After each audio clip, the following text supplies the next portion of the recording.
এবার তিস্তার জলকপাট খুলে দিল ভারত। তলিয়ে গেছে রংপুরের 4 জেলা সহ বিভিন্ন অঞ্চল। হু হু করে বেড়েই চলেছে এইসব অঞ্চলের পানি। আর এই তিস্তা থেকে আসা পানি মুহূর্তেই রূপ নিচ্ছে ভয়াবহ বন্যায়।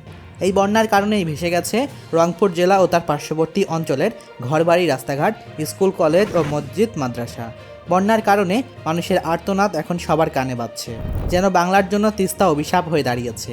বছরকে পর বছর ধরে এই তিস্তার কারণেই নিঃস্ব হচ্ছে অসংখ্য পরিবার, হারাচ্ছে তাদের ভিটামাটি থেকে শুরু করে শেষ সম্বলটুকু।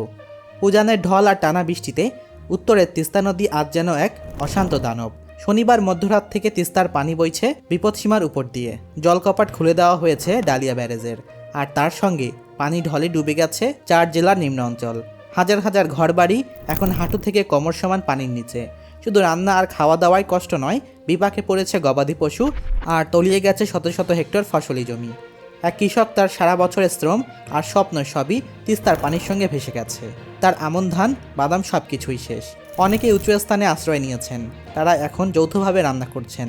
তবে এই অল্প খাবার কি তাদের বাঁচিয়ে রাখতে পারবে? এই পরিবারগুলো কিভাবে কাটাবে সামনের দিনগুলো?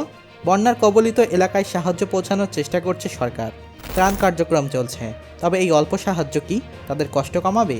ঠিক তেমনই এই পরিবারের ঘর ছিল তাদের শেষ সম্বল।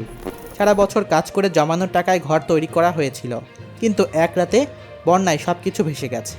এখন কোথায় যাবেন তারা? তাদের পরিবারের একজন বলছেন, আমার স্বপ্নগুলো এভাবে ভেসে গেল, কি করব, কিভাবে বাঁচব? এই শিশুটার মুখে খাবার দেব কিভাবে? অধিকার কর্মীরা বলছেন, তিস্তা মহাপরিকল্পনা বাস্তবায়ন না হলে প্রতি বছর এভাবে মানুষ নিঃস্ব হতে থাকবে। চীন ভারতের রাজনৈতিক দ্বন্দ্বের মাঝে আটকে আছে আমাদের ভাগ্য। শিক্ষার্থীদের জন্য এই বন্যা এক ভয়াবহ সংকট।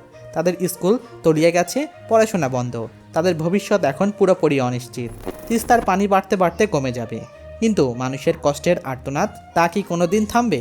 তিস্তা যেন বছরকে পর বছর বাংলার মানুষের জন্য অভিশাপ হয়ে দাঁড়িয়েছে, কিন্তু মানুষের আশা আজও বেঁচে আছে। তিস্তা মহাপরিকল্পনা দ্রুত বাস্তবায়ন এবং টেকসই সমাধানের প্রয়োজন আজই। নদী যেন আমাদের জন্য অভিশাপ না হয়ে আশীর্বাদ হয়ে ফিরে আসে। মানুষের কষ্ট, দুর্দশা এবং বেঁচে থাকার লড়াই যেন সার্থক হয়।